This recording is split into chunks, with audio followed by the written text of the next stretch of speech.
Welcome to the Hunters and Closers podcast. I'm excited to have with me today Mark Smith, the Vice President of Sales at Womply, which is one of the fastest growing software companies in the country, now serving over 100,000 small businesses across 400 plus business verticals in virtually every corner of America.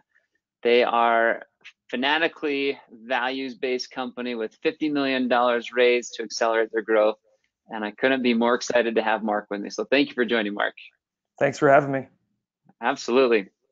So we'll start out here, like I do with all my guests. What do the words hunters and closers mean to you?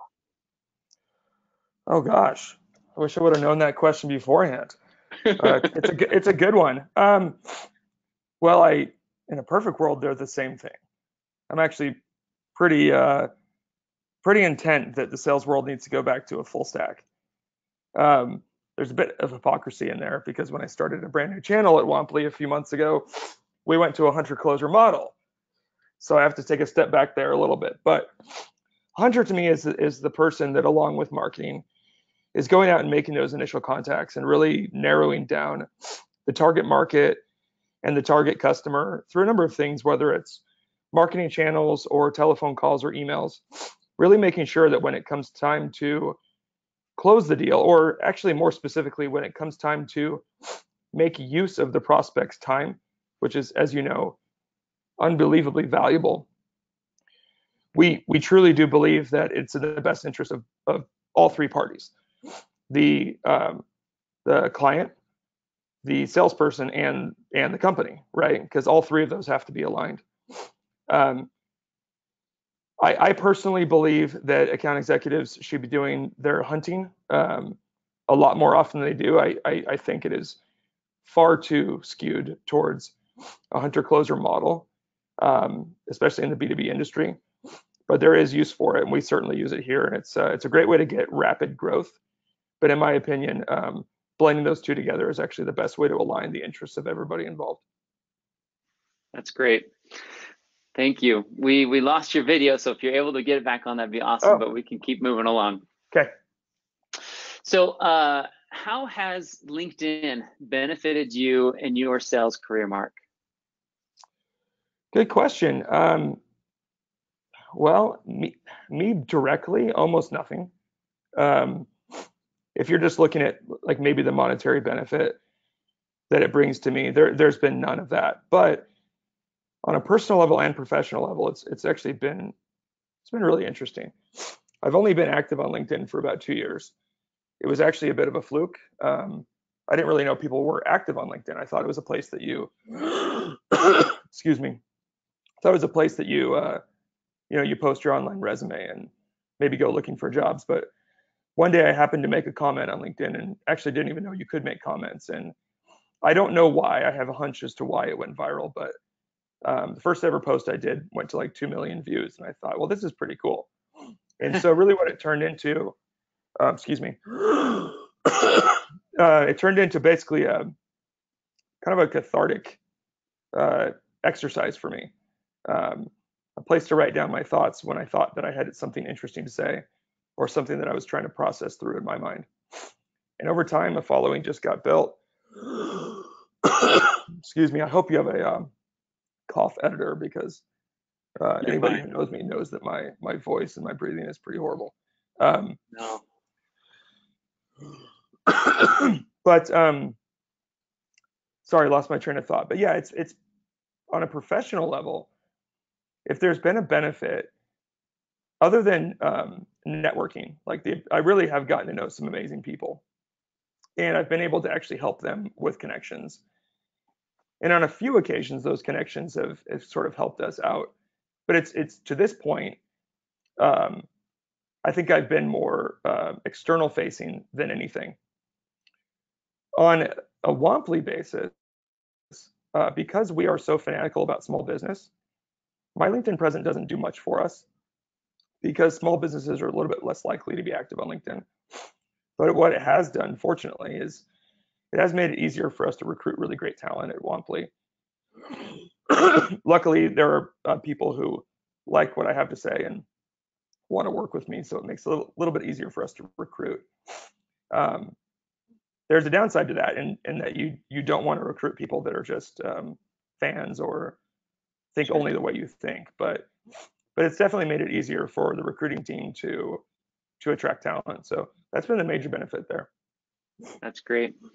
They say, statistics show that roughly 65% of all selling is done before a prospect even talks to a salesperson. I think a lot of that goes to the fact that there's not a lot of hunting being done anymore.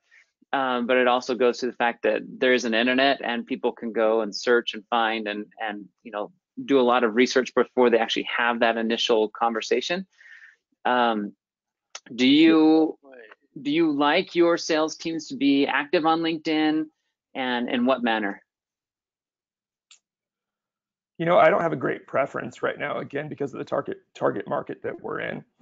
But I think them being on there and sharing their thoughts, learning from others has been really beneficial for a lot of our people. And there are times when contacting one of our prospects, when it's made a real nice uptick for us in maybe contact rate, or someone able to see that we're human. Right, you're real. Yeah, we are, and we care, and we want to make sure that things are a good fit. And I think it shows in our communication that we do care fanatically about the well-being of small business. In terms of hunting, it's not a really ripe ground for us because we're a small business face company, but Sure. there is benefit when you have maybe a mid-market company, or something like that. There's a bit of benefit there. So looking back on your sales career, if you had the ability to go back and give yourself one piece of advice early on in your career, what would be that piece of advice to you with regards to sales? I think there'd be two. The first one was the first job that I took out of college was something that I really didn't like doing, and a lot of salespeople love doing it as a pharmaceutical rep. And the reason I did it was because I thought, well, I just got offered a really hard job to get, and I need to learn how to make this work, and I need to learn how to love it because everybody loves this job. Company car, golf outings, vacations, it's great. Well, I wish I could go back and just not have done that year and a half to 2 years. I wish I would have moved on quicker, but I frankly just lacked the courage to do so, and also didn't know where to go after that. If there was anything I could tell myself after that point, because really once I made that decision to move on, everything else clicked really quickly.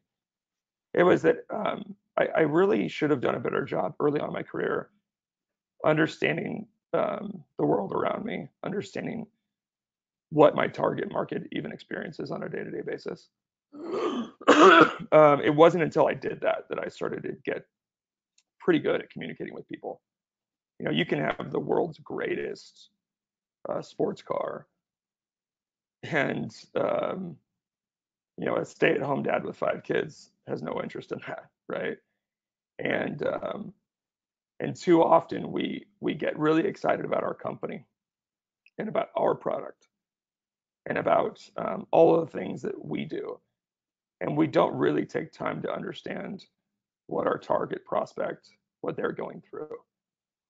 I think you see that all the way from CEOs all the way down to sole proprietorship pizza shop owners. When somebody reaches out to me and says, hey, I'd love to grab 60 minutes of your time to show you what we can do, I mean, I laugh, like, I can give you 5. And it's not because I don't like you, it's not because I'm important, it's because I'm working 80 hours a week and trying to be a good husband and father. And no, you can't have an hour. Frankly, you don't need an hour of my time if you can't communicate your value in an initial 5 to 10 minutes. It's probably not going to be a good fit anyway. Oh, it's so true. And these sales professionals too often just get stuck in this rut where they keep repeating the same, hey, can I have an hour of your time? Hey, can I have an hour of your time? And just, it needs to end because no one has that kind of time anymore. And that strategy doesn't work. And then they get rejected and they become discouraged and they don't want to do it anymore.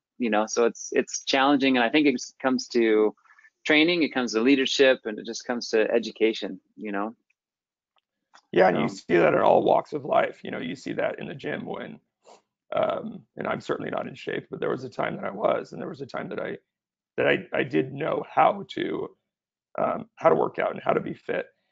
And you would always see in January, people would come because of New Year's resolutions, and you would see them going about, whether it was weightlifting or cardio, you would see them doing it really the wrong way, and you would sort of know, you know what, they're not going to get results, and it's going to be very discouraging.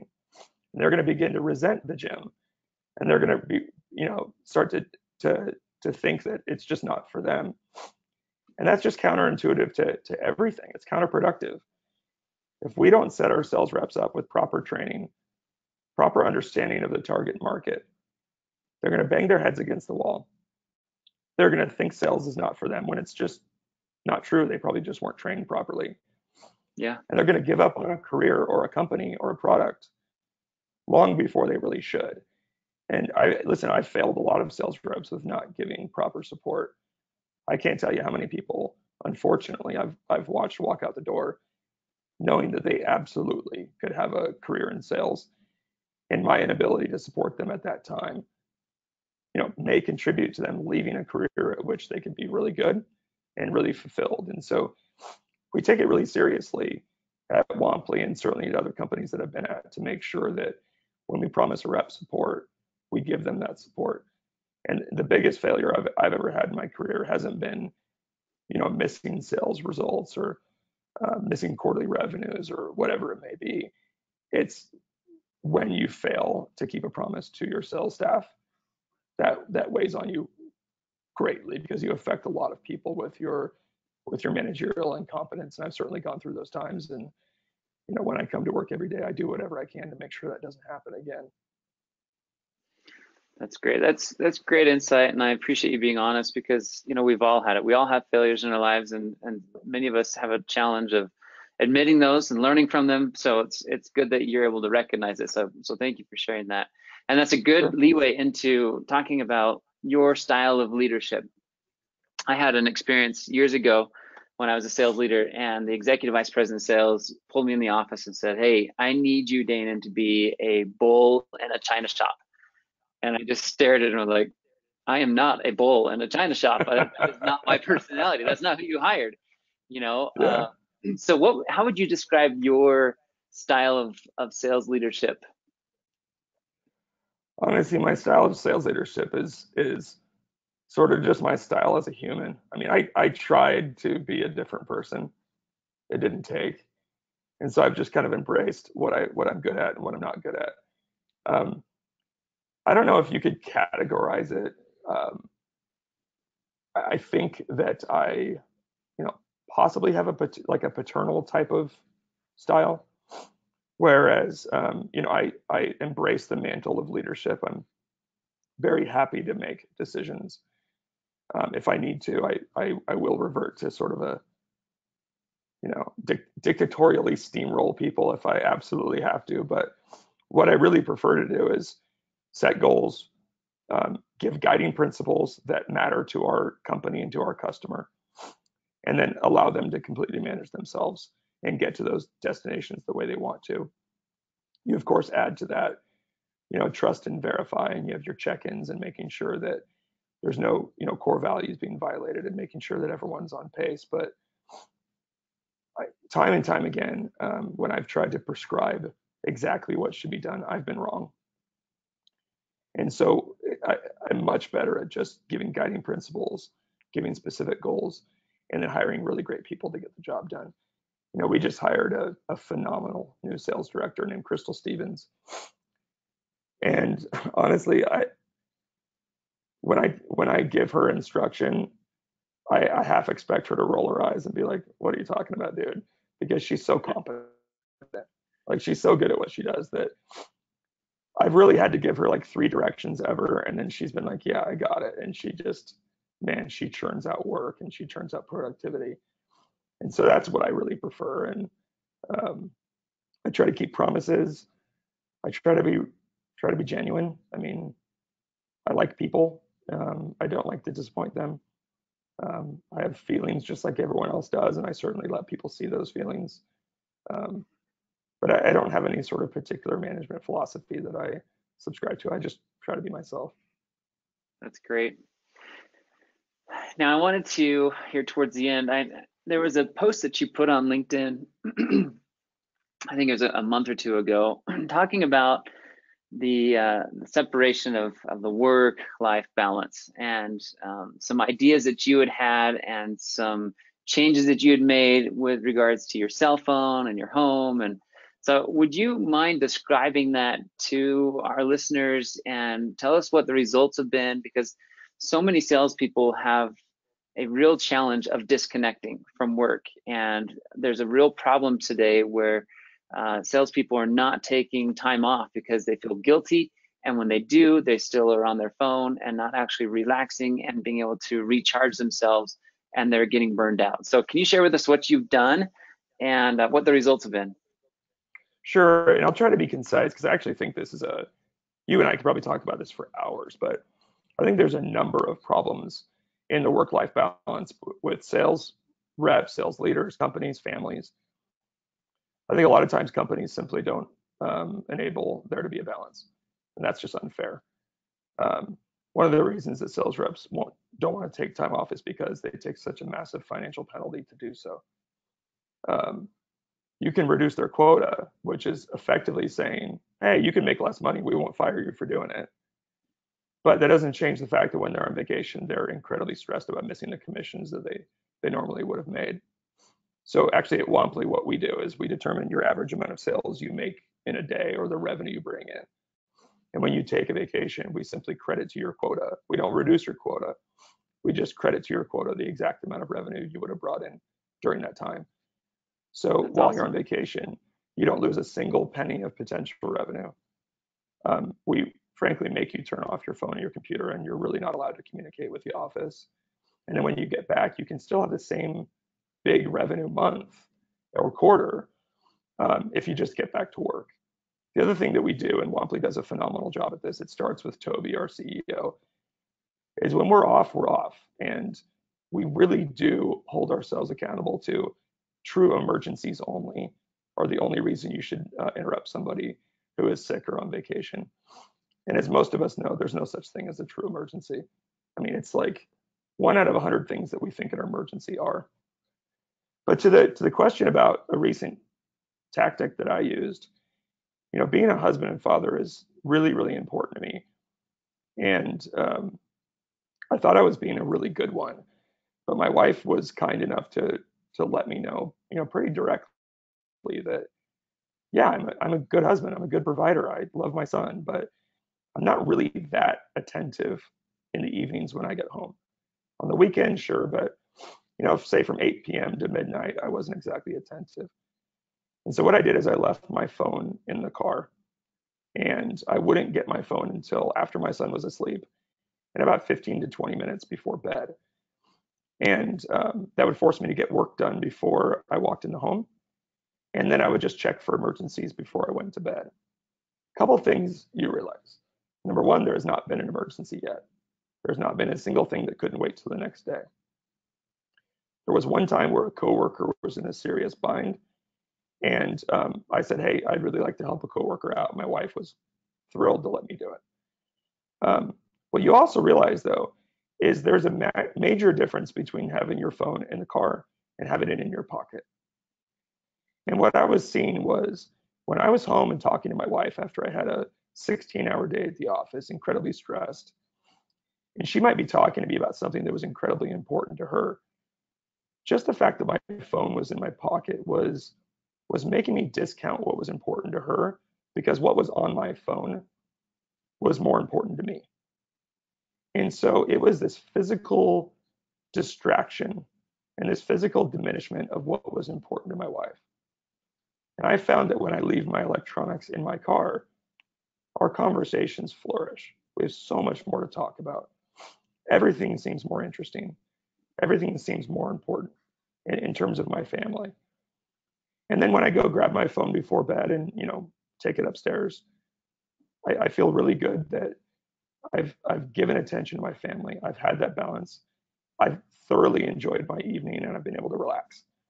And if there is an emergency, I can get it done, and I have no problem staying up late to do that.